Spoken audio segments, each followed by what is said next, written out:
Hey, everyone, it's Isaiah. Welcome. This is another one of the podcast episodes of Isaiah's Inspiring Evenings podcast episode, obviously. And this is part of a series of episodes that I'm doing with the incredible Rie Pearson. Hi, Rie. Hi. And we are exploring relationship red flags. So this is episode 6. And basically, we are discussing the early warning signs of unhealthy relationship dynamics, the psychology behind those red flag behaviors, and how, hopefully, we can interrupt patterns before they escalate into harm. In case you've not listened to the previous 5 episodes, which you should go and do that, or you're listening to all of that in the future, and let me remind you a little bit about Ree. So, Rie Pearson lives overlooking the sea and describes herself as being on the edge. A police officer for 27 years with focus on policy and how the police deal with partner abuse, Rie specializes in domestic abuse, stalking, and safeguarding. Her post-policing career has continued with directorships with several community interest companies, all focused on those specialisms. Ree has also wrote a book called Be Kind, No Excuses, which is a guide for teenagers and parents to raise awareness of the red flag behaviors that are precursor to abusive behaviors in relationships. Her mission is to flip the discussions on violence against women and girls and talk about the one real problem, the majority of these abuse being perpetrated by men who are violent towards others, women, men, or children. Be Kind, No Excuses is also a community interest company now. And Ree has co created the WOW, Women Only Wellness Ltd. Um, Foundation, corporation, what do you call it? That aims to create safe spaces for women and girls to come together and step into their own power through learning that self-care is not selfish. So as I was saying, the WOW also exists as a festival. So end of June every year in Northallerton, UK. You will find any and all information about Re, the WOW Ltd, or the WOW Festival, and gathering below or above this video or audio, depending on where you're looking at it. So, as I said previously, this is episode 6, and the title of it is Boundary Violations. So, we are going to be talking boundaries in whatever circumstance, but more specifically in the um, subject that concerns us. So, violence and abuse. We're going to try and keep this short and sweet because we know that it's not a light subject, but it still is a subject that needs to be talked about. So, first of all, let's define what is a boundary for you in that particular context. I think it's a kind of like a set of rules, and a set of rules that you both adhere to in a romantic relationship. And as we've discussed before, I think what is really high on the priorities in interpersonal relationships is respect. So having rules in place that are respectful for each other, and you Mm, can't have it's not just one of you having boundaries; it's both of you having boundaries mhm, about the things that you find that are respectful or disrespectful, and both of you respecting all of those things for each other. mm, And the boundaries are there to keep you both safe. The mhm, rules are there, and I say rules because I'm not a very rules oriented person. mhm, Although I was a police officer for a very long time, I was a bit of a loose cannon, and I was always like, I need to know the rules so I can bend the rules. So mhm, you know what I mean? But that was in terms of criminal legislation, and it was never going to hurt anybody. But I think rules is a funny word. I don't. You might have another word for it in the languages that you speak, but making sure that you are both respectful of each other and acknowledging those mm. things, I think as if a if as a I couple. may, I think we could even backtrack a little bit and start with you need as an individual, even before you enter any kind of relationship, to know what your boundaries are. Yeah, What is okay for me to share? Because any kind of relationship is a compromise. But there are some things where I do not want to compromise. If I do compromise on those things, then it attacks my integrity. I feel less than. yeah, I feel controlled. I feel yeah, abused, even, Yeah, theoretically. So even if you're not in any kind of relationship, sit down and think about that. What are your rules or your boundaries? yeah, The things that absolutely. you feel unsafe if somebody, even if that somebody doesn't exist yet in your life. Yes, So, you know, decide on those. And I think it's very important. I think it's the basic self-care of what do I need? You know, some people will need attention. Some other people will not need attention. Some other people, but I think it's very, very individual to start with. But then we have, of course, because we're talking in that our particular context, we have the fact that an abusive person does not have the same idea of boundaries because no, their idea is not for themselves, it's to control you. yeah, yeah. And I think that is absolute essential that you have self-respect Mm, before anything else. So yeah. your relationship with yourself is the most important thing.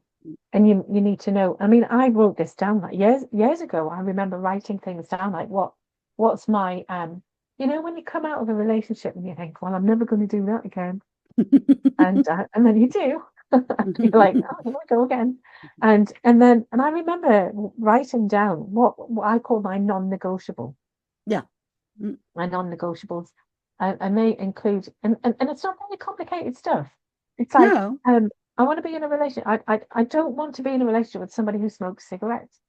Mm, yeah. Basic. I don't want to be in a relationship with somebody who goes out and gets drunk when we're on a date. Mm, I don't want to be in a relationship with somebody who expects me to compromise on any of those things. mm, Any of those things that are important to me. So if I say something's important to me and they say, oh, well, that's a bit weird, I would go, well, I'll have that. I am weird, but thank you, goodbye. yeah. Yeah. But that's, I No, think that this sentence, I'm going to repeat it. I'm not ready to compromise with any of my values, boundaries, whatever no. it is. And you And should as not. One should not. There is a lot of things that you're going to be compromising with when you enter a relationship. yeah, If we talk very practically, the person can snore, and you'll have to compromise and wear earplugs. But if that's not one of your biggest values, that sleep is so important for you, well, yeah, you will overcome that, and you will. I repeatedly say that about my husband and myself. We live in the middle of nowhere, in a huge house in the absolute middle of nowhere, France. I would never ever live here on my own. yeah, Neither would he. yeah, This is a compromise that worked for us.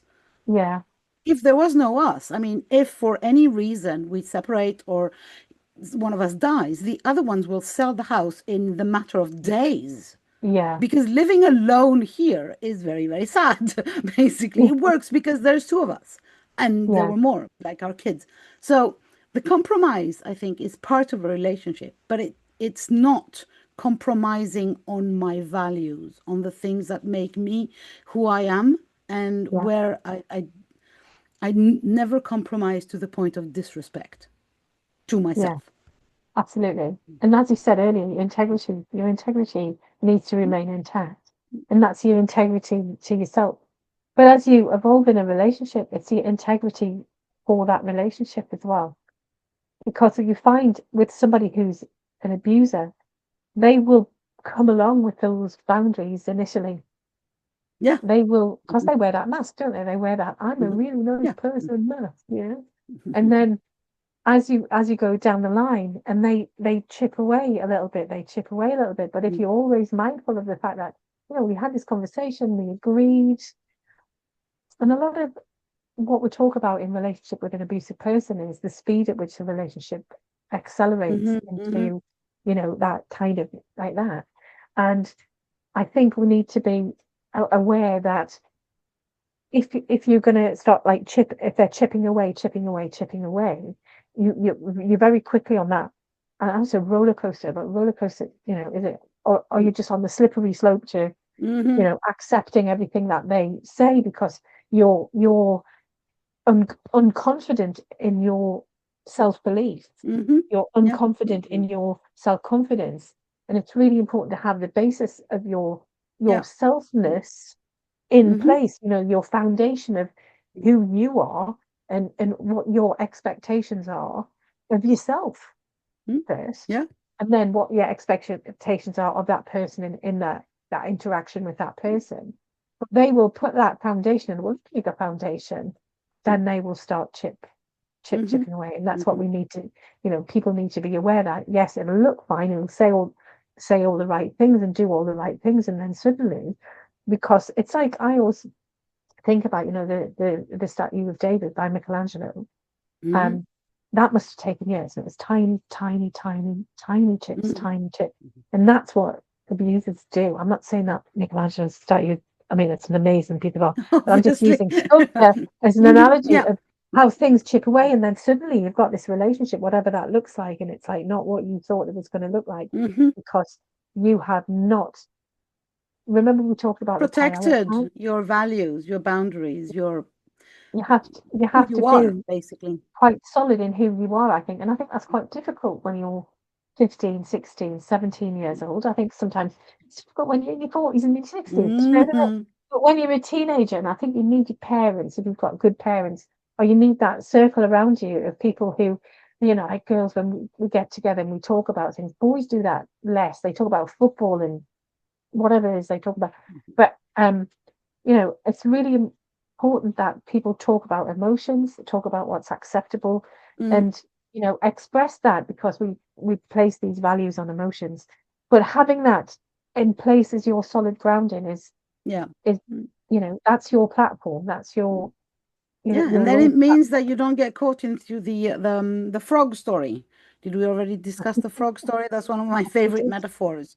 But because that's what it feels like, right? You're in there, Yeah, you're comfortable, and then the and abusive then person suddenly starts you're there. chipping away, and the heat gets warmer Yeah, and warmer. And if you don't have a set of almost, written set of rules that this is not happening, not yeah, over my dead yeah, body, but basically over my yeah. alive body, I'll leave if this Hopefully, happens. yeah.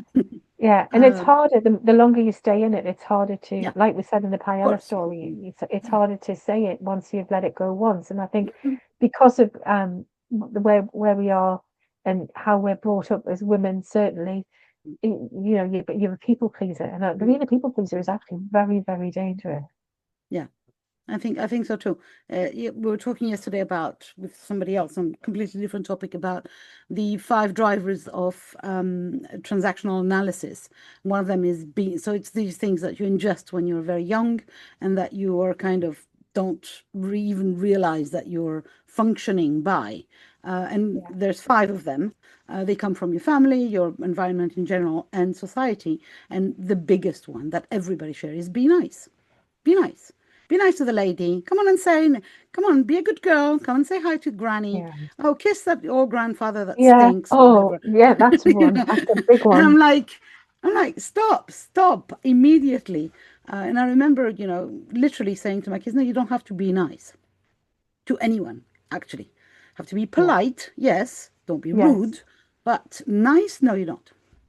yeah, And I think that for women mostly, we have been brainwashed into being nice and becoming these people pleasers.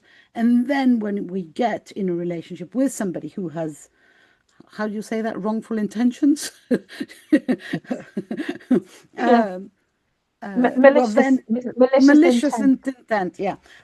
Then obviously it will, because we're trying to be pleasing someone who has malicious intent, and there's no pleasing him until we basically disappear. There's no pleasing somebody who's going to be abusive. Doesn't Mm, matter what you do. yeah. So, we had this, we were fed, weren't we? Be a better wife, be a Mm-hmm, better mm-hmm, whatever the hell. mm-hmm, With somebody who's going to be, you cannot be a better anything. And that's why women get into that state where they're so burnt out and they're on medication from their yeah. doctor. And there's actually nothing you can do. Mm-hmm, yeah. So it doesn't matter what you do, you Yeah. because the structure of abuse is set up to make you as the victim. Mm-hmm, fail at every Mhm. single Yeah. turn. And so it starts with self-respect. And and Yeah. and when I feel disrespected by myself or by somebody else, I have to remember that this is not love. This can never be love. Can't be, This can it? can never be love if somebody just walks over just over myself, or if I do that to myself as well, because I believe that we teach ourselves to disrespect ourselves, and then we're okay with other people doing that as well. Well, it's learned behavior, isn't it? Yeah. And then it becomes the pattern of who you are. I mean, I've got a course called Finding Your Voice in Relationship, which is for women who have survived a relationship with an abusive man. And it's a real deep dive into you. Why am I here? Mm-hmm. What is it has happened to me that I am here on this path? And the question I ask is, are you on this path where you are in your life now because you chose it, or is Mm-hmm. it because of the circumstances around your family, your work, your schooling? Like you're on that path because somebody else put you there. And 99% of people are on the path they're on because Yeah. they've been put there. And it's not by choice. But we continue to think, this is my life. And it's Now like I remember when I this is turned how I 40. should be. Oh, 40 When is a I turned biggie. 40, I was like, oh, okay, big number. For me, it felt really huge. I didn't care about 50, but 40 felt really huge, felt like the midlife. I was like, if I'm Yeah, lucky, I've got another 40. And I really feel like the first 40 years, I've just been going with the flow. yeah, coasting Basically, it. doing what I was expected to be doing, marrying, having kids, whatever. And it Yeah, was like, now from 40 and onwards, I really want to make other choices, to make the choices that I want to make personally, that are my choices. yeah, And it felt really frightening to investigate. Who am I? What are my values, my boundaries, blah, blah, blah, and really empowering, obviously. But, I was 40. I understand so easily why when you're 16 or 17 or 18, yeah, it's almost impossible to do on your yeah, own. That's why, as a yeah. parent of a teenager, you should be there for them, for that as Oh, well. absolutely. Yeah, Not telling them what 100%. they should do, but inviting them to investigate who they want to become. Yes. And having those conversations without judgment. Mm, Because as a parent, my philosophy as a parent is I'm there to safeguard my children, not to judge them. mm, Because of course. they're always going to teenagers. I mean, God, it's a wonder I wasn't dead in the ditch. Sometimes as a teenager, Agreed. going out, I used to, like my friend used to tell her parents that she was with me, and I used to tell my parents that I was with her. And we would be out all night in the city, you'd be like 15, 16-year-old, night clubbing. And honestly, when I think about it, I'm like, oh, I hope my kids didn't do that, but they didn't. But my philosophy would be safeguarding above judgment because we've all done stupid things, Mm, of and course. you have to Yeah. be open to have those conversations. Like we Yeah, were I remember talking, telling my sons repeatedly, I don't care if you call me at 3 a.m. saying I yeah, don't want to come back in the car with the person that drove me when they didn't have a driving license. The person that sure, drove me is now drunk. I don't want to go in the car. And I said, please give me a call. I will come and collect yeah, you. And I will not even think about the state, what you are, what you've taken or not taken, you or your friends. I will just do the driver so that everybody gets home safe. That's all. yeah, And I 100%. did. Yeah, yeah, I yeah, did that, and I was okay to drive at 3 a.m. at the other end of freaking land because we were, yeah, yeah. and I did even after my sons had driving licenses because it was like, no, there, I'm not doing that. Oh God, Um, yeah. And and that, I but the think thing, the thing, the beauty of that is, Isaiah, those our children who are now adults will take that forward in their own families because hopefully, yes. that is the standard that you set as a parent, and that breaks the cycle of why why did you go and do that, and like being shouted at and being grounded. I'd never grounded Yeah. my kids. My daughter was here yesterday with her daughter, and we were having a conversation with some of the family, and my daughter said, my mum never smacked my bottom. And I said, any, what, it didn't occur to me that that was an option. It's still here, Yeah. it's actually legal to hit your kids. In England it But, is, not in Scotland, but you know, and breaking that because it comes from a yeah. Victorian Mhm. standard, and do as you're told, and then as women, like, well, obviously women were not, or they didn't have autonomy, and they were possessions, and you belong to your dad, and then you belong to your husband, and whatever happened to you was pretty much fascist. Yeah. Um, but having those things in place and making sure that you're not doing things because you want to please that person, if that thing makes you feel disrespected. Mm. One of the things I say early on in romantic relationships is, when something happens, say, when they ask you to do something or they want something, test the water, say Mm. no, and see what Mm. that person's Mhm. reaction is. Because when you're just people pleasing all of the time and that person is getting what they want, and you're not really seeing who the real person is, Yeah. Mhm. because you're not doing anything that makes them need to do anything bad to get their Mhm. own way. So if you say no early on in the relationship, that will show you Yeah. what their reaction is to being challenged. There's a huge power in the no, in Yeah, whatever circumstance, and I will add that no is a complete sentence. It yeah, doesn't need no need justifying or explaining. No is no. Do you yeah. want to, come to the pub with me and have a drink with my drunken friends? No. Yeah. And Voila, this, no. the whole thing is, it's only true consent to do whatever it is they want you to do if it is safe to say no Of to course. that thing. Of course. And and people think, well, I've got to say yes because it's not safe. I Hmm. want to say no, but that's putting me at risk. And there's your red flag, isn't it? If you can turn around to somebody and say, no, I don't want to do that, and that's perfectly, nothing bad's going to happen to you, then that's fine, and that's where you stand. But if you're thinking, oh my God, I'm a bit nervous about this, I'm not really Hmm. sure, and what will happen, will he, like, will he dump me if I say no? Hmm. Well, if you think he's going to dump you, sweetheart, just be dumped, like, Yeah, jump, absolutely. like, Or rather, that's absolutely fine. jump, jump No, out you'll run yourself. away.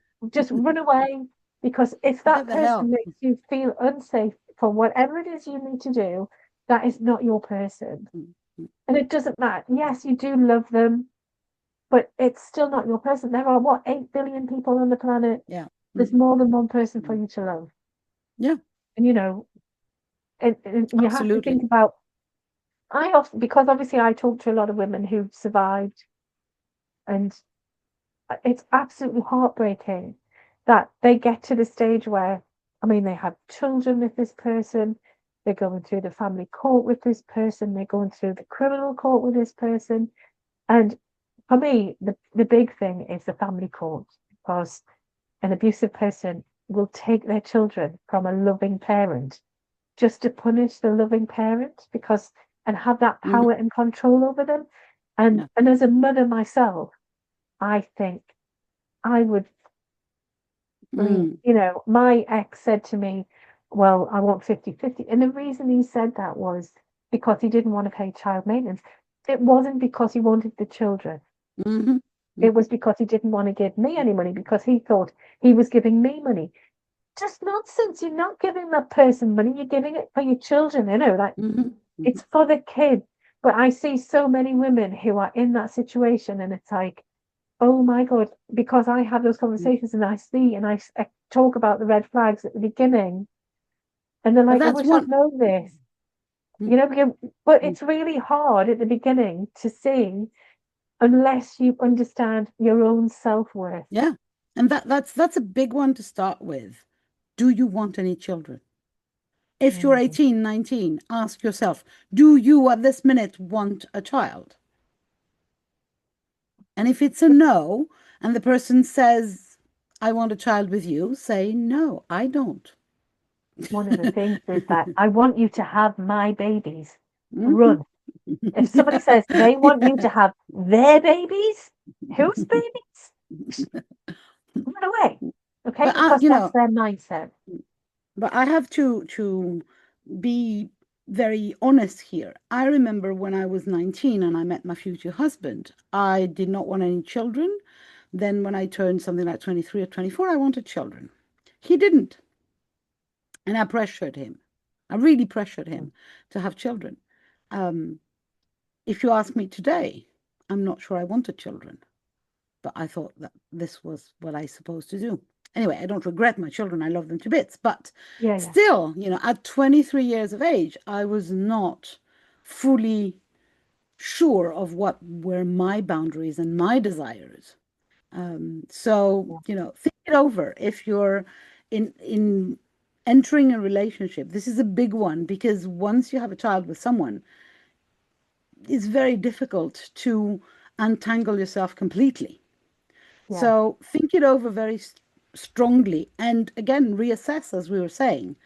You might not want a child now, you might want tomorrow, blah blah blah, but think it over and really with yourself, not with the other person. Just, go and sit on a Yeah. bench and think And about nobody talks about when you've decided that you do want children, and then when you get them, you just don't want them anymore.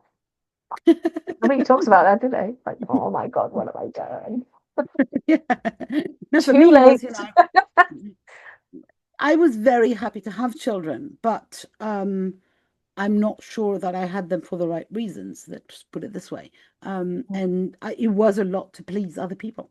Not my husband, who Mhm. obviously didn't know what them either, but my mother, society, my aunts, the whole Greek Smala family, Yeah. who, you have to Um, have children. You have to be a mother. If you're not a mother, you don't exist, basically, for the Greeks. As a woman, motherhood is your one um, degree of oh my validation of God. womanhood. Yeah. But it's really important, I think, to actually get to know yourself, mostly when you're young, and Mhm. get to know yourself on your own, as we were saying, and to Yeah. be okay with Oh, that. one of the other boundaries that I have has he ever lived on his own? Oh, that's a good one. Yeah, because then you kind of get an idea of like, are they independent and not depending on other people, and specifically not depending on their mother to do their laundry. Hmm. Biggie Or on for their me. previous girlfriend. Or on a, like you go, because it used to be women, women. My mother-in-law, who I adore, she um she went from living with her parents at 19 to living with her Yeah. husband, and has lived with her husband ever since, Mm-hmm. and Yeah. So many has never women. lived, has never experienced living on her own. So many women of like sort of our generation and older. I did live on my own Hmm. for a while. I lived on my own quite a lot Hmm. because I got married very young and then divorced very young and then lived on my own and then Hmm. got married and then divorced and then lived on my own. So Hmm. I've probably lived on my own for longer in my adult life than I have Hmm. been married. But of course, the second time I had my kids, so I wasn't actually on my own, but I was single. But it's interesting to see how, when a man has separated from his partner, do they go back to their parents or do they get their own place and live Hmm. independently? And that to me is and other people will have different opinions, but for me, it's like you move back in with your man. You're 40. What's going on? Then, So yeah, okay. really. So obviously, to go back to the boundaries thing, the one advice that we can give to any woman or girl who feels that her boundaries are being trampled over is get the hell, right? Run. Yeah, well, yeah, If yes, you and can it safely, if safely. you're still in that situation where you can leave, just do that. Hmm. There is no Yeah, negotiating with somebody who if you say once, okay, no, this is not okay with me, and then the person repeats, I'm yeah. sorry, but there is no negotiating. We're in agreement with that, aren't we? Well, that's the second, that you say it once and then they say, "Oh, I'm really sorry," but then they do the same behavior again. That means that the first sorry was a lie. Mm. Yeah. And I always say leave after the first lie because Mm. it's very probably not the first lie. Hmm. It's the first one you realize that it exists. Mm. Yeah, yeah, yeah, yeah, yeah. And you know, they've got to respect your personal boundaries. They've got to expect your emotional boundaries.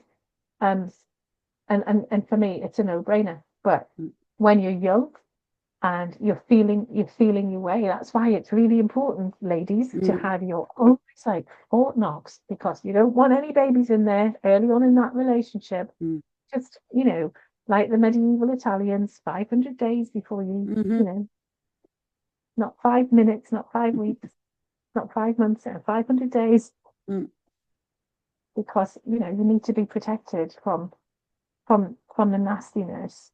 And in yeah, order to do that, I mean, if you're not happy with who you are in yourself and you need another person to make you feel like a whole person, you need to work on yourself. yeah.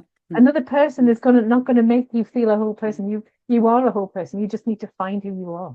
mm. Besides that, I'm pretty sure that, this will help anyone communicate those boundaries. Once you actually done the work and investigated yourself, found the things that you don't want to Yeah, negotiate about or to compromise about, then it's easier to and you have to communicate them, let alone the type of person you have in front of you, whether this person is an abuser or not. If you need to communicate your needs and desires and boundaries, absolutely. And I then think you what's can see what happens. one of the things that I found really helpful is if you journal, if people are Yeah, do journaling, if absolutely. you if you write things down. And then if you say it, because it's like sometimes it's really hard to say something out loud, isn't it? One, because you fear because once it's said, you don't know what's going to happen next. And I think as humans, we need to always to have that what's going to happen next kind of reassurance and Mm-hmm. safety. Um, but I think if you journal and Yeah, and you I and you agree.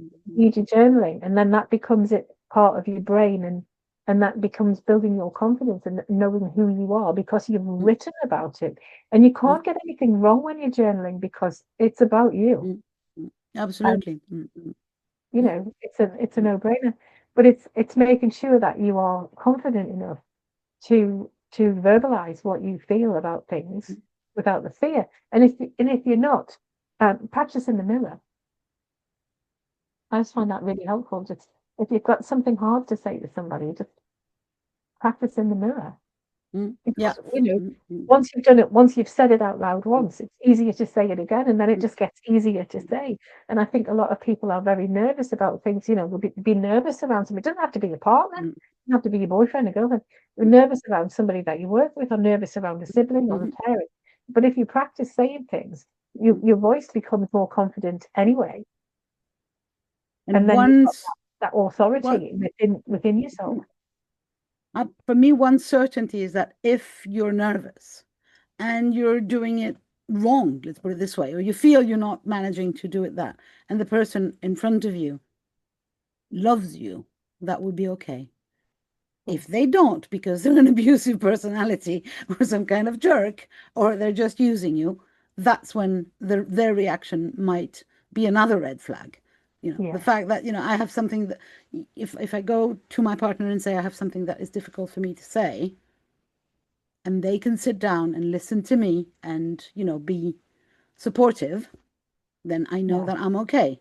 If they're making fun of me, dismissing, judging, blah, blah, blah, huge red flag.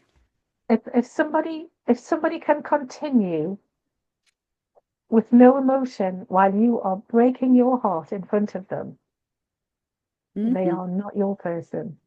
Mm-hmm. When you're sad about something and you're crying and they are absolutely flat, regardless of the sobbing, they are not your person. They do not care, because a perfect stranger would comfort you.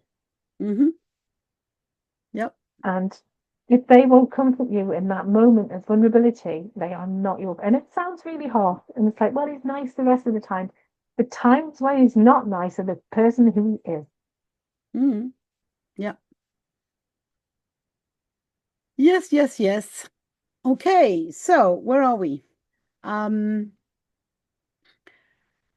Basically get to know yourself before So, or at the same time. If you're already in a relationship, does not mean that you don't have you can't do it.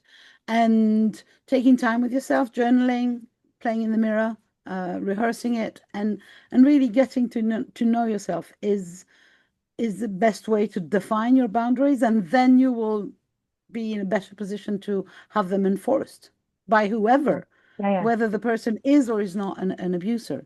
And don't give up on the things that you love doing because the Yeah, person you meet and who you are perhaps in love with or falling in love with doesn't like that thing. Don't give that thing up. You can have that thing and they can have another thing, a hobby, some, you don't. I, we are not we talk about compromise. I went to see a gig on Friday with a band that my husband likes, and I was like, "Meh." hmm Yeah, yeah, I went with him to keep him company. We had a lovely weekend away, and I said, well, if we're going to go and see that, then I need to stay in a nice hotel with a spa. mm, It's yeah, compromise, but yeah. you can have the things that I you had. love. You don't mm, have to both be, your favorite color doesn't have to both be green. yeah. I've lived and shared work with my husband for more than 30 years. We've been working together and living together. And for 10 years or so, I had a dance partner who was not my husband. Yeah. I went to dance every week with a guy, the same guy.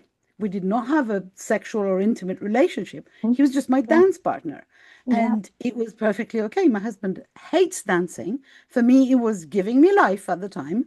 I was a yeah. new mom. I was like full of hormones of baby shit and puking. And I felt like I was not sexy and dancing salsa or tango with a very handsome guy who happened to be gay, if I remember, That's why. or partly. I don't care, but Yeah, and that was fine, even if he was not gay. yeah, He would have been perfect because uh, we don't have to do everything with our partner. We don't have to be the platonic idea of you're my other half. For me, is yeah. No, bullshit. bullshit, bullshit. And I love you to you, bits. I you want to live with don't need you. I want to anybody. do. I want to do that Say you many don't things with need you. anybody else. You've got me now. Red flags. Mm, You do yeah, need other people. You definitely need other people. You yeah, need your mm, family mm, around you. You need your friends around you, and you need others because yeah. we're pack animals anyway. Yeah, and we always have. I mean, in the Middle Ages, families used to live together with the grandparents and the aunts and the uncles and the cousins and everything in the same freaking house, in the same freaking bed sometimes. Yeah, And that like in Willy because, Wonka. yeah, because people need other people. We also need some alone time. That's not what I'm saying, but uh, I don't think that any one person is enough to make me happy, except if that Absolutely. person is me. Yeah, exactly. That's spot on. Absolutely. So yeah, work on your boundaries, and work on kind of, how can I say that? Spot the places where they're being chipped at, and that Yeah. is a red flag. The tiniest chip is already an indication, isn't it? Yes. Yeah. Yeah. Yeah. Voila, I think Well, that's this one. I don't know if we have any other things that you yeah, and of course, all the classic things. Don't allow anyone to control you. They don't choose how you dress, where you go, who you see. But this is the basics, the fundamentals. But still, I think it's worth repeating, right? absolutely. And You're not a trust me, Stepford wife. yeah. Yeah. That's how I felt actually years ago. I did feel like that. Yeah, It was but I think horrible. it's like for me, it's still a surprise how many girls and young women and older women kind of don't see how much they are controlled um, Yeah. in a way that might not seem abusive from the outside. Nobody's hitting them, nobody's forcing them, but they're still dressing up for a man or, um, Or dressing down choosing for them. or going to the movies that he likes or going to the concerts that he likes all the time and never to Yeah. her. Uh, Yeah. and Yeah. Yeah. that's bullshit. It is. And It that is. that mostly for me Share it. makes me sad. It makes me sad. It makes me sad when women come to me and say, I've read the book and I wish I had it when I was 14. Mm.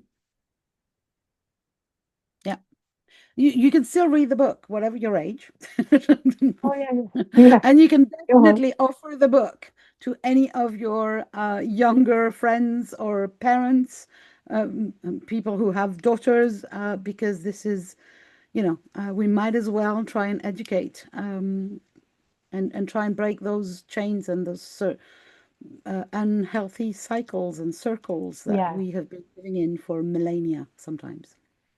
absolutely.